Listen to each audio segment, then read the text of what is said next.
Bonjour à tous, avec l'aide de Dieu, nous allons étudier le traité Rosh Hashanah Daf Yud Amud Aleph 10a. À la fin du cours précédent, on a appris que si quelqu'un il a planté 30 jours avant Rosh Hashanah, c'est considéré comme un an. Qu'est-ce que ça veut dire? Pourquoi on a besoin d'un an, 2 ans ou 3 ans? C'est en ce qui concerne la Orla. La Torah, elle dit que lorsque quelqu'un il plante un arbre, les 3 premières années, il n'a pas le droit de profiter des fruits de l'arbre. Cette interdiction s'arrête au bout de 3 ans. Il y a aussi une notion de quatrième année, ce qu'on appelle le réveil. C'est que la quatrième année, il doit prendre les fruits de cet arbre et aller les manger à Yerushalayim.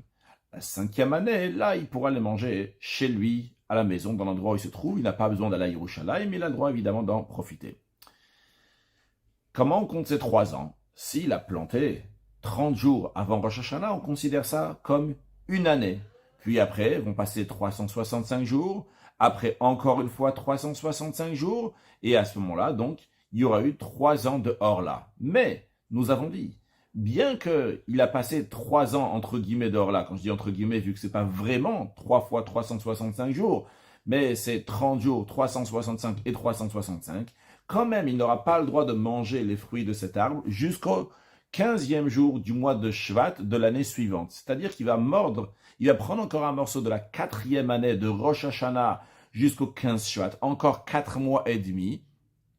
Et uniquement après, il pourra manger des fruits de cet arbre. Donc, en autre mot, les 3 ans, en ce qui concerne la Orla, ne se finiront pas au Rosh Hashanah qui vient après 30 jours, 365 jours et encore 365 jours, mais il faudra rajouter encore 4 mois et demi jusqu'au 15e jour du mois de Shvat. De même, en ce qui concerne le Réveil, pour la 4e année, le même principe. Vu que la Orla, elle s'est finie le 15e jour du mois de Shvat, eh bien, le Réveil, il va être pour tous les fruits de l'arbre qui sont entre le 15e jour du mois de Shvat jusqu'au 15e jour du mois de Shvat de l'année suivante. Et comme nous avons conclu dans le cours précédent avec les mots de Rashi, qui disait que quand même, il a gagné, vu que la première année, il n'a pas besoin de compter une année en entier, c'est-à-dire les 30 jours sont considérés une année, et encore 4 mois et demi, mais il n'a pas besoin ici de 3 fois 365 jours. Finalement, il aura 30 jours, 365, 365, et encore 4 mois et demi, mais il n'a pas en tout 3 ans de 365 jours. C'est ce qu'il a gagné en plantant, donc 30 jours avant Rosh Hashanah. En autre mot, ce qu'on a appris, c'est que même quand les 3 ans sont finis, ça rentre encore dans la 4e année, de Rosh Hashanah jusqu'au 15 Shvat, c'est-à-dire après les 30 jours qui sont considérés un an, après 365 jours qui fait 2 ans, et après encore 365 jours qui fait 3 ans, nous avons encore 4 mois et demi qui sont considérés une 4e année, et que c'est encore donc considéré, or là, c'est encore considéré 3 ans. Et de même, donc pour le réveil, pour la 4e année, les fruits de la 4e année, donc ils vont mordre, qui vont rentrer encore dans la 5e année. Donc du Rosh Hashanah au Toubi Shvat, au 15 Shvat de l'année suivante. Et sur ça, la Gemara elle demande, Mina Hanemili. Donc nous sommes sur la 2e ligne de Daf Yud Amud Aleph. D'où on sait cela? Comme Rashi nous explique la question, c'est le 2e Rashi de la page. Mina Hanemili, d'où on apprend ça chez Shnot Orla, que les années de la Orla, donc des 3 ans entre guillemets, au réveil, donc de la 4e année, Nimshachin, il continue, laisse perot achanutim, pour interdire les fruits qui ont éclos, Kodem Tedvav Bishvat, avant le 15e jour du mois de Shvat, les Achar Shekalu Shloshet Shne Orla, bien que sont finis les 3 ans de Orla, après qu'on a eu 30 jours, 365 jours et 365 jours, mais quand même, les fruits qui vont venir donc entre ce Rosh Hashanah et le 15e jour du mois de Shvat, on doit attendre encore 4 mois et demi, ils sont encore hors là. D'où on apprend cela? C'est la question de la Gemara Minan Emil. La Gemara répond Amar Rabbi Chia Baraba, Amar Rabbi Yochanan. Rabbi Chia Baraba, il a dit au nom de Rabbi Yochanan, Umat ou Babishven de Rabbi Yanaï. Certains sont enclins à citer ceci au nom de Rabbi Yanaï, comme Rashi nous dit Umat ou Bayeshematin. Il y en a qui tendent ou machin, qui font pencher plutôt, qui sont enclins. Bishmu Azo. Dans cet enseignement, le Omra de le dire, Mishme de Rabbi Yanaï, au nom de Rabbi Yanaï. Quel est cet enseignement duquel on apprend que des fois, la 3e année rentre dans la 4e année?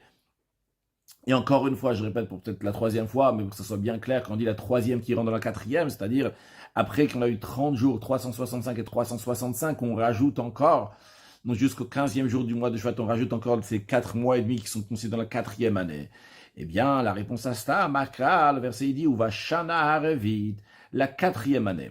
C'est-à-dire, la Torah, elle dit, lorsque quelqu'un va planter un arbre, eh bien, pendant les 3 premières années, cet arbre-là va être hors là. On n'a pas le droit d'en profiter pendant les 3 ans. Et après, le verset suivant continue en disant, Uva Shana Harevit, et la 4e année. Alors, ce qui est écrit dans le verset concrètement, c'est que la 4e année, ce fruit-là sera sain, il faudra le manger à Yerushalayim. Mais on peut lire le verset aussi de manière différente. La Torah, elle dit, lorsque tu vas planter un arbre, les 3 premières années, tu n'auras pas le droit de profiter du fruit de cet arbre. Ou vachana arvit, pas seulement la 3e année, mais aussi la 4e année. Point. La 4e année aussi, tu n'auras pas t'en servir de ces fruits. Ils seront encore hors là. De même, la suite du verset qui dit que la 4e année, donc ces fruits vont avoir la loi de réveil, donc il faut être mangé à Yerushalayim. Dans la suite, la Torah dit, Uvashana Chamishit, la 5e année, tu pourras manger des fruits de cet arbre chez toi à la maison. Mais encore une fois, ce verset peut être lu, que la Torah dit, 4e année, ces fruits sont sains, tu dois les manger à Yerushalayim, Uvashana Chamishit, point. Et la 5e année aussi, c'est-à-dire 4e année, tu devras les manger à Yerushalayim, Uvashana Chamishit, et la 5e année aussi, tu devras les manger à Yerushalayim. C'est-à-dire que des fois, ça peut arriver qu'on va interpréter le verset non pas 3 ans, point, 4 ans, point, et après 5 ans, mais on va dire 3 ans et 4 ans. Et on va interpréter le verset aussi en disant 4 ans et aussi 5 ans. Comme l'Agmara le dit. Pe'amim shebarvit. Des fois, on est déjà donc la 4e année. Quand on dit la 4e année ici, donc c'est depuis le premier Tishi jusqu'au 15e jour du mois de Shvat, bien qu'on a passé entre guillemets 3 ans, vu qu'on a eu 30 jours, 365 et 365, on est déjà dans la 4e année. Et pourtant, va daina sura mishum orla. Et les fruits de cet arbre, l'arbre il est encore interdit à cause de orla. Ou pe'ami, mais des fois, shebachamishi, des fois dans la 5e année, va daina sura mishum revaï, c'est encore interdit en tant que revaï, que des fruits de la 4e année qu'il faut manger à Yerushalayim, c'est interdit de les manger n'importe où, tu dois les manger à Yerushalayim. Et comme Rashi nous explique, Uva Shana Arevit, la 4e année, Vav Mosif Alien Rishon, le Vav vient rajouter sur le premier sujet, le sujet qui était discuté jusqu'à présent. Au début du verset, on nous parlait donc des 3 premières années, que l'arbre, les fruits de l'arbre vont être hors là. Et quand on vient nous dire Uva Shana Arevit et la 4e année, ça vient rajouter sur ce qui est dit avant pour nous dire que Av Betor Shana Arvit, même dans la 4e année, les fruits seront interdits. Uvashana Chamishit. Le verset dit, la 5e année, vous allez manger les fruits chez vous à la maison. Mosif alinyen revaï. Ça vient rajouter sur ce qui est dit juste avant, le sujet de réveil de la 4e année, des salik minés, qu'il monte littéralement. C'est-à-dire qu'il vient de finir de parler, le verset vient de parler de la 4e année, et on nous dit, et la 5e année, pour nous dire que le réveil, les lois des fruits de l'arbre de la 4e année vont s'appliquer aussi pour la 5e année. Et comme ça a été interprété dans la Gemara, et Rashi nous l'explique, Pe'amim shebervit, des fois, c'est même la 4e année, Kegon, comme par exemple, dans un cas, si les fruits éclosent prématurément dans la 4e année, c'est-à-dire qu'ils ont éclos déjà avant le 15e jour du mois de Shvat. L'ifne Shvat, vadaïn asuri mishum orla. Pourtant, ils seront encore interdits à titre de orla. Donc ils sont interdits d'en profiter éternellement comme les fruits de la orla. Le fait qu'il y a écrit Uva Shana Chamishit et la 5e année, pour nous dire que des fois, la 5e année s'applique encore la loi, le statut de réveil pour ces fruits-là. Comme par exemple, Perot Shechantuba, les fruits qui ont éclos prématurément Kodem Shvat, avant le 15 Shvat, Te'un in Chilul, ils vont requiert d'avoir un chilul profanation. Le chilul, c'est en ce qui concerne donc la 4e année. Si j'ai des fruits, je ne peux pas tous les amener à Yerushalayim. Je dois être mechalel, je dois profaner ces fruits sur de l'argent. Et l'argent sera amené à Yerushalayim. Et avec cet argent-là, je vais acheter de la nourriture. Mais si les fruits de l'arbre ont éclos seulement après le 15e jour du mois de Shvat, dans ces cas-là, il n'y aura pas l'interdiction de réveil, ou bien ce qu'on a dit avant, il n'y aura pas l'interdiction de orla si ça éclos après le 15e jour de Shvat. Bien, la Gemara nous dit maintenant, Leima, disons, de l'Oke Rabbi Meir. que ce n'est pas comme Rabbi Meir. Qu'est-ce que ça veut dire? Rashi, Neymar, disons que Had Katanele, ça qu'on a dit avant que Pachot Mila Medium, que si quelqu'un il a planté moins de 30 jours avant Rosh Hashanah, avant le premier Tishrei, Lo Alta Lo Shana, on ne lui considère pas une année, disons que ça, de l'Oké Rabbi Meir, ça ne va pas avec l'opinion de Rabbi Meir. Pourquoi? Rabbi Meir, si c'est Rabbi Meir, Amar, Rabbi Meir, lui, il a dit que Yom Echad Bashana Chashushana, qu'un seul jour de l'année est considéré une année. Donc si ça va d'après l'opinion de Rabbi Meir, on aurait dû dire que si quelqu'un il a planté même juste un jour avant Rosh Hashanah, eh bien ça sera considéré déjà comme une année entière. C'est parce qu'on a enseigné, on a dit qu'il faut planter 30 jours avant Rosh Hashanah. Où est-ce qu'on retrouve cet enseignement de Rabbi Meir? Des Tanya, on enseigne dans une braïta. Par à Amour Batorah Stam. Lorsque la Torah, elle parle qu'il faut amener en sacrifice, donc un taureau tout court, sans précision, sans dire plus de mots, juste par. Eh bien, de quoi il s'agit? Ben esim verba chodesh v'yom echad.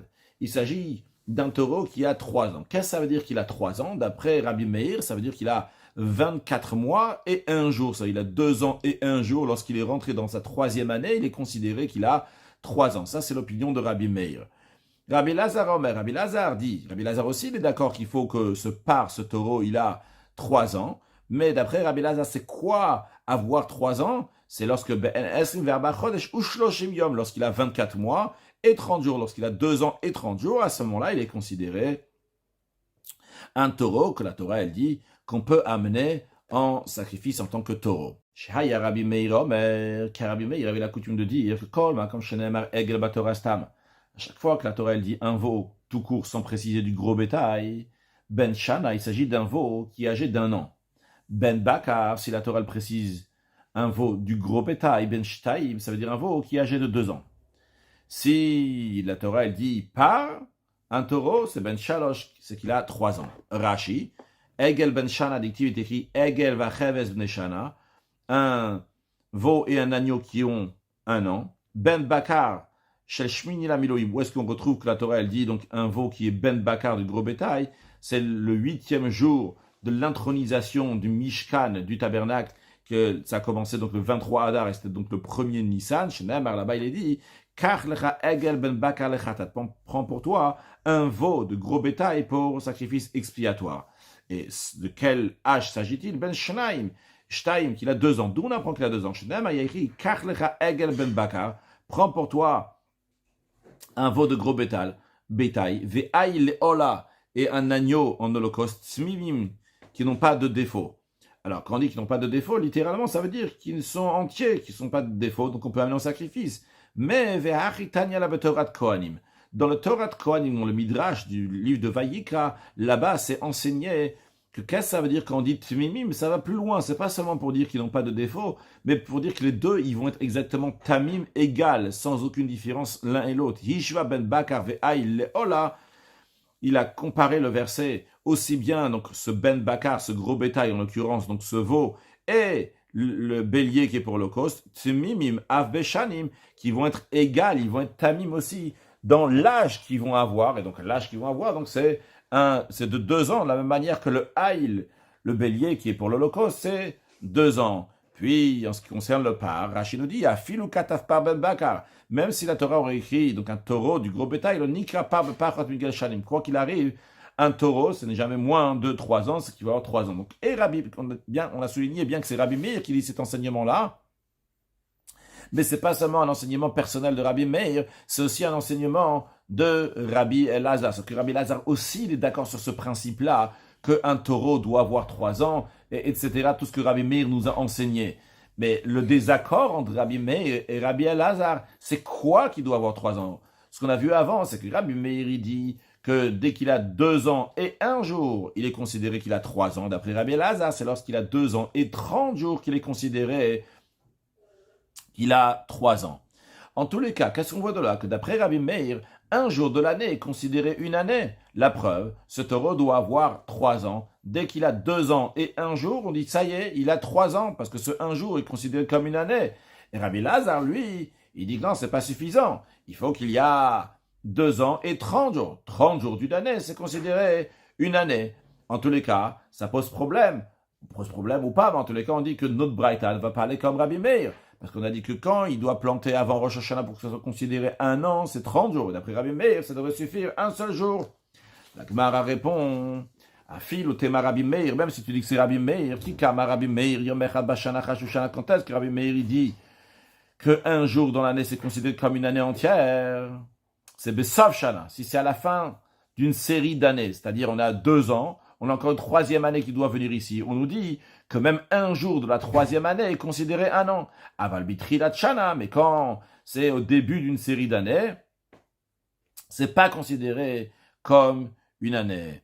Rashi, qui kama Rabbi Meir besof shanim, quand Rabbi Meir il a dit donc c'est à la fin des années, qui gonne comme par exemple Yom Echad beshana shlishit, un jour de la 3e année, shu sof hersher shnot shelba, donc c'est la fin des années d'un taureau, il a 2 ans, il doit avoir une 3e année, avec Trilat Shanim au début des années, qui gonne shana rishana shanetia, comme par exemple donc dans notre cas, nous, donc la première année de plantation, c'est-à-dire il y a 30 jours avant qu'il faut planter, chez Trilat Minyan Shne Orla, qui est le début donc de compter des années de Orla. Lokam, Lo Amar, sur ça, Rabbi Meir, il ne parle pas. Donc en tout cas, ça c'est la réponse qu'on dit, donc dit que d'après Rabbi Meir, donc il ne parle pas de la même chose. Rabbi Meir, donc il parle au début d'une année qui vient à la fin, c'est-à-dire qu'on a 2 ans et il y a une 3e année qui doit se présenter, mais lorsque on parle donc au début pour commencer une année, non, on ne dit pas qu'un jour sera considéré comme une année. Donc dans la Orla, on te dit il faut 30 jours avant, et après 365 et 365. Par contre, dans le taureau là-bas, donc c'est après, il y a déjà 2 ans qui sont passés, 365 et 365, on te dit un jour sera déjà considéré une année. Ça c'est la réponse que la Gemara elle donne.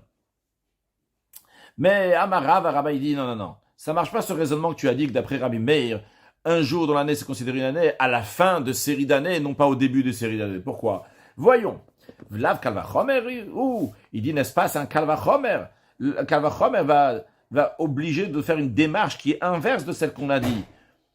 Uma Nida. Si, déjà à propos de la Nida, She'en Trilatayom Olala Besofa, que le début du dernier jour ne lui soit pas compté comme un jour entier à la fin de son compte de 7 jours, et sauf Ayom Olala Betrilatayom quand même. La fin du premier jour compte pour être un jour en entier. J'explique un peu plus. La Torah, elle dit que lorsqu'une femme, elle est nida pendant 7 jours, et à la fin de 7 jours, elle va se tremper dans un bain rituel. Elle va se tremper, s'immerger dans un mikvé. Donc ça, c'est bibliquement parlant. Aujourd'hui, ce n'est pas comme ça, on va voir un peu dans Rashi, mais la Torah, elle dit 7 jours, t'es benidata, elle sera nida. Maintenant, imaginons, aujourd'hui, on est jeudi. Et que cet après-midi, la femme, elle a eu un flux. On va lui considérer ça comme un jour, bien qu'il n'y a pas eu 24 heures. On va dire qu'une partie de la journée sera considérée comme toute la journée. En revanche, à la fin, c'est-à-dire la jeudi, donc c'est son premier jour. Après, on va compter vendredi, Shabbat, dimanche, lundi, mardi et mercredi. Mercredi sera le 7e jour de cette femme Nida. Et elle devra attendre jusqu'à la fin de la journée pour s'immerger dans le bain rituel. Elle ne pourra pas s'immerger le matin. On va dire, bon, c'est bon, il y a une partie de la journée qui est arrivée, donc vu qu'une partie du 7e jour qui est arrivée, c'est considéré comme 7 jours. Il faut que le 7e jour va se finir totalement, et uniquement après, elle pourra s'immerger dans le bain rituel. Encore une fois, je souligne qu'on parle ici, bibliquement parlant, il y a 7 jours de Nida, et donc le premier jour de la Nida est déjà considéré comme un jour en entier, même si elle a vu à la fin de la journée, elle a eu du sang à la fin de la journée, c'est considéré comme un jour en entier. Donc, qu'est-ce qu'on voit le principe ici que Rav veut nous dire? C'est, voir, regarde bien, au début d'une série de jours, tu dis, une partie de la journée est considérée comme une journée entière. À la fin des séries de jours, à la fin des 7 jours, tu dis pas une partie de la journée est considérée comme toute la journée. Alors, ce que Rav est en train de nous démontrer ici, ce Kalvachomer, il est en train de nous dire, alors si déjà la Nida, que le début du 7e jour ne compte pas pour toute la journée, mais la fin du premier jour est considérée comme un jour. Alors, Shana, une année, si tu dis que Yom Echad Olela Besofa, tu veux dire à la fin d'une série de 2 ans, tu vas dire que un seul jour est considéré comme une année, alors dans ces cas-là, on tourne la page, et il nous dit, n'est-ce pas, à plus forte raison, chez Yom Echad Olebitrilata, qu'un seul jour sera considéré comme un an au début aussi des séries des années. Donc, ce que Rav va nous dire ici, non, tu me ramènes un raisonnement sans base, qui n'est pas fondé. Ok, on aurait pu l'accepter si on n'aurait pas vu quelque chose de contradictoire dans la Torah, mais dans la Torah, on retrouve, oui, quelque chose de contradictoire. Toi, tu veux me répondre que d'après Rabbi Meir, il y a une différence, c'est au début des années ou au fin des années. Que quand c'est à la fin d'une série d'années, on a déjà eu 2 ans et maintenant il y a un jour qui arrive, c'est bon, il dit c'est considéré comme un an. Mais quand c'est au début des séries d'années, il faut 30 jours et après 365 et 365. Non. Si déjà dans la Nida, on voit, la Torah, elle est stricte, elle dit, la fin, toujours il faut un jour en entier. Le début, c'est pas grave si c'est pas un jour en entier. Alors, si tu me dis que Rabbi Meir va dire, à la fin d'une série d'années, il y a un jour, ça suffit, c'est sûr qu'au début aussi, il va dire qu'un jour suffirait. Donc, on peut pas dire que cette braïta, elle va même d'après Rabbi Meir, et que, bon, d'après Rabbi Meir, c'est bon, au début des années, d'une série d'années, il faut 30 jours. À la fin, un seul jour. Si à la fin d'une série d'années, il faut un seul jour, Rabbi Meir te dirait aussi qu'au début, ça suffit un jour. Donc, dans la suite de la Gemara, on verra comme qui on peut dire que la Gemara, et cette braïta va être expliquée. Mais nous, on va s'arrêter là aujourd'hui. Quand je dis on va s'arrêter dans la Gemara, on a encore deux bons Rashi à faire. Rashi nous dit, sauf ayom, même 3 Rashi à faire. Donc, sauf ayom, olela bitrilata, la fin de la journée lui est comptée au début des 7 jours. Shemra tasamuch lishkia tachama, que si elle a vu littéralement, c'est-à-dire que si elle a eu ses règles juste avant le coucher du soleil, olela yomze, ce jour-là va lui compter. Bezaïn yemen nida pour les 7 jours de nida. Ve'inat tzricha limnot el avav, elle devra compter uniquement 6 jours après. On a donné l'exemple de jeudi, et donc elle devra compter encore 6 jours jusqu'à mercredi prochain. Elle a vav, donc 6 jours. Vehu, et lui, ce jour-là, le jeudi d'aujourd'hui. Et Rashi nous dit, ou ben nida de raita kamar. On parle d'une nida d'ordre biblique, c'est-à-dire she'ina zekuka lenikim. D'après la Torah, une femme qui est nida ne requiert pas d'avoir 7 jours de propreté, 7 jours qu'elle n'a pas de sang. Expliquons un peu plus. Dans la Torah, il y a 2 notions. Il y a la nida et il y a la zava. Les deux, il s'agit d'une femme qui a eu un flux sanguin, qui a eu ses règles. La seule différence, elle est dans quelle période de sa vie elle a eu ses règles. C'est-à-dire, la première fois qu'une fille, une femme, elle a ses règles, elle est nida pendant ces 7 jours. Après les 11 jours qui vont suivre, elle peut être zava. C'est-à-dire, si elle a eu du sang, la première fois qu'elle a ses règles, quoi qu'il arrive, on dit par exemple jeudi, eh bien qu'elle a eu du sang uniquement jeudi, quoi qu'il arrive, elle devra aller au mikvé mercredi soir prochain. Si elle n'a plus de sang, mercredi soir prochain.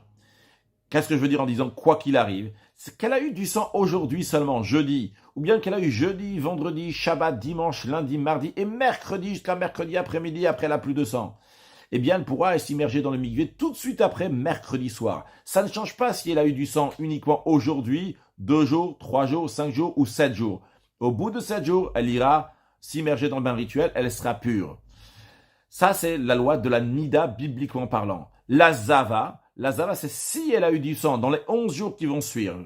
Et après, pendant toute sa vie, elle aura 7, 11, 7, 11. Systématiquement, si elle va avoir du sang dans les 7 jours, elle sera nida. Si elle va avoir du sang dans les 11 jours, à ce moment-là, elle sera zava. La loi de la zava, elle est différente. Si elle a eu du sang, elle peut s'immerger dans le mikvé directement le lendemain. Elle n'a pas besoin d'attendre, elle n'a pas besoin d'attendre 7 jours. Quand je dis elle n'a pas besoin d'attendre 7 jours, ni 7 jours d'avoir du sang, ni 7 jours qu'elle n'a pas de sang, ce qu'on appelle les zaïnekim, les 7 jours de propreté dans lesquels il n'y a pas de sang. Elle n'a pas besoin de faire ce compte-là. D'après le bibliquement parlant, on parle donc de la nida, elle ne fait pas ce compte-là. Et la zava aussi, donc comme on l'a dit, c'est un autre compte. Par contre, la zava, si elle a eu 3 jours d'affilée, elle a eu du sang, eh bien, dans ce cas-là, elle doit attendre 7 jours sans avoir du sang. Et attention, quand on dit qu'elle doit attendre 7 jours sans avoir du sang, c'est-à-dire que, imaginons aujourd'hui, jeudi, elle a examiné, elle avait du sang aujourd'hui, et à la fin de la journée, elle n'a plus de sang. Aujourd'hui, le jeudi ne comptera pas. Parce que quand on dit Shiva Nekim, qui a 7 jours de propreté, c'est 7 jours qui sont entièrement propres, 7 jours dans lesquels il n'y a strictement aucune goutte de sang. Donc, si elle fait son examen aujourd'hui, jeudi, avant le coucher du soleil, elle devra attendre jusqu'à jeudi prochain pour s'immerger dans le bain rituel, vu que uniquement jeudi prochain seront passés 7 jours de propreté, 7 jours de 24 heures, dans lesquels elle sera entièrement propre, entre guillemets, donc on n'a pas de sang. Donc, je reprends sur le texte de Rashi, ou ben nida de oraita. On parle donc d'une nida d'ordre biblique, qui ne requiert pas donc 7 jours de propreté. Chez le hitz, encore une fois qu'on dit propreté, qui n'a pas de sang. Chez le hitz, car pour qui la Torah, elle a dit qu'elle doit avoir, quelle femme doit avoir les 7 jours de propreté? Elle a les zava. C'est une femme qui est Zava, qui a eu 3 jours d'affilée, qui a eu du sang. Elle peut être Zava même qu'on a eu 2 jours de sang ou bien 1 jour de sang, mais elle n'est pas considérée une Zava Gdola qui doit attendre 7 jours. Dans tous les cas, pour la Zava Gdola, elle qui a eu 3 jours, donc elle doit attendre 7 jours de propreté. Aval le Nida, en ce qui concerne donc la Nida, à Filourat à Kolzain, même s'il a eu du sang, littéralement, elle a vu du sang pendant les 7 jours, ou Paskaim Shkiyat Achama, et le sang s'est arrêté avant le coucher du soleil, avec le coucher du soleil, Tovelet la Erev, le soir, elle s'immerge dans le bain rituel, elle est pure. Ça, c'est bibliquement parlant. Rashi nous dit, ou Miou, cependant, Arshav. Maintenant, de nos jours, Echmiru Bnot Israël alatzam. Les filles juives donc, sont strictes sur eux-mêmes, les Harzikat Besafek Zivut, de les considérer, donc, qui se considèrent toujours donc un safek, un doute, est-ce qu'ils sont Zava ou pas. Liton Zainekim Belodam. Donc, il requiert donc 7 jours de propreté sans avoir du sang. C'est-à-dire que de nos jours, une femme, lorsqu'elle a un flux sanguin à la règles, quoi qu'il arrive, elle va attendre donc 7 jours de propreté. Et en ce qui concerne ces jours de propreté, Rashi nous dit le jour qu'elle s'arrête, que son sang s'arrête, ne compte pas pour les 7 jours de propreté. Comme on disait tout à l'heure, que si elle a eu du sang aujourd'hui, jeudi, et qu'elle n'a plus de sang cet après-midi-là, elle va commencer à compter ces 7 jours, mais à partir de ce soir, non pas à partir d'aujourd'hui. Et Rashi nous dit, qui nous souligne ça, parce que beaucoup se sont trompés dans l'enseignement que la Gemara elle dit ici, l'ilmod mikan pour déduire d'ici, l'ispor yom sheposekatbo pour compter le jour qu'elle s'arrête, les minyan zainekim pour le compte des 7 jours de propreté. Pourquoi? Comment ils ont fait l'erreur ici dans la Gemara? Shayom et Farshi, parce qu'ils ont expliqué ce qui est écrit dans la Gemara, non pas pour les 7 jours de la femme qui est nida, mais pour les 7 jours de propreté. Ils disaient que sauf ayom olela bitrilata, qu'est-ce que ça veut dire quand la Gemara elle dit ici que la fin du premier jour, elle les comptait, il traduisait des Sofium chez Poseketbo, o la Rishon les Ainekim. Il traduisait que le premier jour des 7 jours de propreté est compté, même si elle a arrêté d'avoir du sang aujourd'hui, c'est compté pour un jour. Et Rashi nous dit, c'est une erreur, parce que Vezo Midal notre Koutim, ou ça c'est le comportement des Kouti chez Shanin Noubem, qu'on enseigne dans la Gemara Nida, on parle de certains comportements des Koutim, mais on dit qu'une des erreurs qu'ils font, c'est que Yom chez Posakatbo, c'est le jour où ils arrêtent d'avoir du sang, sauf faire être les Minyan Zain. Ces femmes-là, ils comptaient déjà donc considérées comme si c'était déjà un jour, qui est une erreur. Donc en tous les cas, continuons dans Rashi qui nous explique donc le raisonnement de Rava, qui n'est pas d'accord avec la raison de la Gemara. Avec la réponse de la Gemara qui nous différenciait entre le début d'année pour Rabbi Meir qui a besoin de 30 jours et la fin de l'année qui a besoin d'un seul jour. Parce qu'on voit à propos de la Nida que c'est l'inverse. Hachigar Sinan, Rashi nous dit ainsi, la version de la Gemara, Shanim les années chez Yom Echad Olelaim Besofo, qu'une année, qu'un jour est suffisant. Donc dans les séries d'années, lorsque j'ai déjà eu 2 ans, j'ai un jour, j'ai déjà la 3e année. Rashi nous dit Shani Maksuvim le Cholda, donc les années qui sont fixées pour toutes choses. Shiyom Echad Olela Mitrilat Shana, qu'un jour est compté. Donc au début de l'année Shoshana Acharona, à la fin de la dernière année, Sosh Shani Maksuvot Adavar, à la fin des années qui sont fixes pour la chose. Par exemple, le taureau, c'est la fin, la dernière année qu'il doit avoir, c'est la 3e année qu'il doit avoir. Et un jour, on nous dit, c'est déjà considéré comme une année entière. On tourne la page dans Rashi à gauche, en haut. Daf Yud Amud Bet, 10b, Einodin, n'est-ce pas, pour votre raison, chez Yal, Yom Echad Besof Shana Rishona, qu'un seul jour sera compté à la fin d'un an, les Trilat Kitzvat Shani Maksuvim pour le début des années qui sont fixées.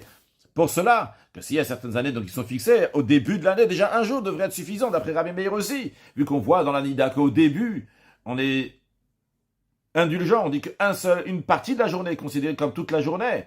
À la fin, on est strict. Alors si Rabbi Meir, à la fin, il est indulgent, il dit qu'un jour, ça suffit donc pour une année, alors au début des années, il va être aussi indulgent, à plus forte raison, il va dire qu'un jour, ça suffit pour être considéré un an. Donc la Braïta, qui dit qu'il faut planter 30 jours avant Rosh Hashanah pour que ça soit considéré un an, ne peut pas aller d'après Rabbi Meir. Conclure avec une halakha, à chaque fois qu'il est dans la Torah, Keves, Kivsok, Vasimo, Egel, donc un agneau, ou un veau, c'est qu'ils ont un an. Quand il dit Aïl, Elimopar, donc un taureau, ou bien un bélier, c'est qu'ils ont 2 ans.